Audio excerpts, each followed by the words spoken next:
My favorite memory of high school wasn't even at school. I went to the ocean with my friends and we rolled around in the sand. We must have been 17. It was someone's birthday. Aaron's birthday, I think. We skipped half a day and ate burritos.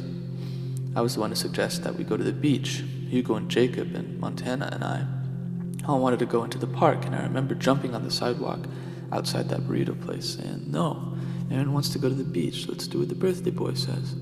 Everyone said okay, and we got in the car. We didn't have books or backpacks or appointments. We only had each other. And I know that sounds very romantic, but it was true. We tackled each other in the sand and laughed, and for about an hour we had only each other and the beach and then the ocean. My favorite memory of high school was at the beach, and I don't know why. Plenty of things happened in high school, but this is what sticks. I don't even like the ocean that much, to tell you the truth. It's nice, it's big and it's blue, but it's ominous as hell.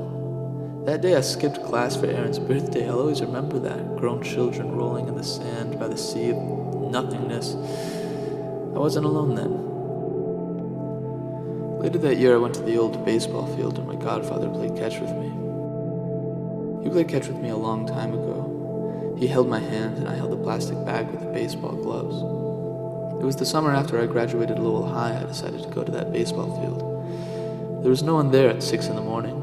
I walked from the first base to second base, and it was between second and third base that I ran for home. I pretended that Godpa was trying to tag me out, but it was only me playing with a ghost. I walked to the pitcher's mound and stood there a while. It was one of those moments when I was supposed to cry, but I didn't. I think I fell asleep on the swing set with my forehead against the chains that was next to the baseball field. When I was 16, I went to the ocean by myself. I waited for the 38 behind the window of a donut shop. I wondered what 16-year-olds were supposed to do on Fridays, and I wondered why I wanted to go to the ocean. I looked out to the ocean in the dark and screamed vowels. I screamed, "I love you." That took a lot of courage to yell out for some reason, even though I was alone, and I'm not even religious or anything.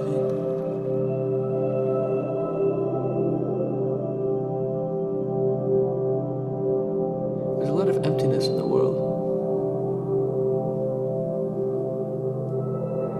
There's a lot of barrenness. There's a lot of being alone. I find that if you focus hard enough on a memory, it can feel like it happened yesterday. As if every day spent breathing was spent yesterday. When you found yourself grocery shopping alone. When you talked to yourself behind a gas station. When your grandmother died. When you paid your first rent. When you realized you've only lived in one town your whole life. When your father died. When you played tag with Frankie in an empty warehouse. When you weren't funny enough, when the other kids broke your baseball bat, when you watched a wrecking ball work, when you asked your mother what growing old was like, and she answered as if she'd been thinking about it for years. I'm 60. 60. There's a part of you that just, doesn't feel any different from when you're 20. Inside, you're still looking out of the same eyes. When your old house was sold, when your old house was demolished, when you lied on the pavement and looked at telephone wires, when your uncle said that 1970 felt like yesterday. You can't help but think, who lived in these empty houses? Who lived here? Who lived there?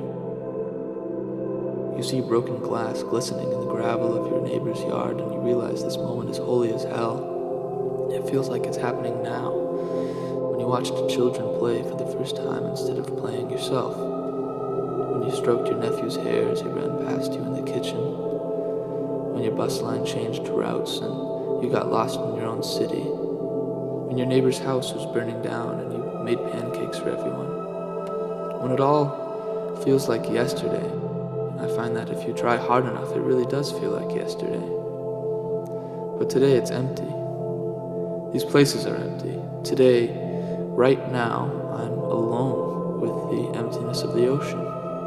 I'm sinking into the ocean like everything else. I'm in a baseball field, but I'm sinking.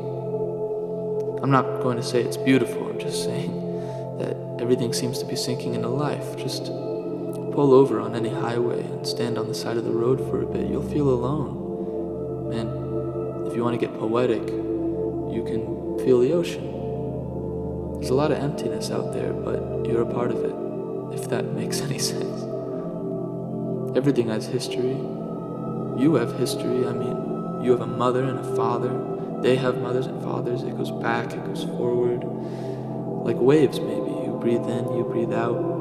You're born and you die and you sink into the ocean. That's how I like to see it anyway. Memories disappear and all the special places and moments you have will become empty fields or rusty chain link fences or I don't know. It's like you're trying to remember everything at once and suddenly when you're alone you wonder if any of it happened at all, you know?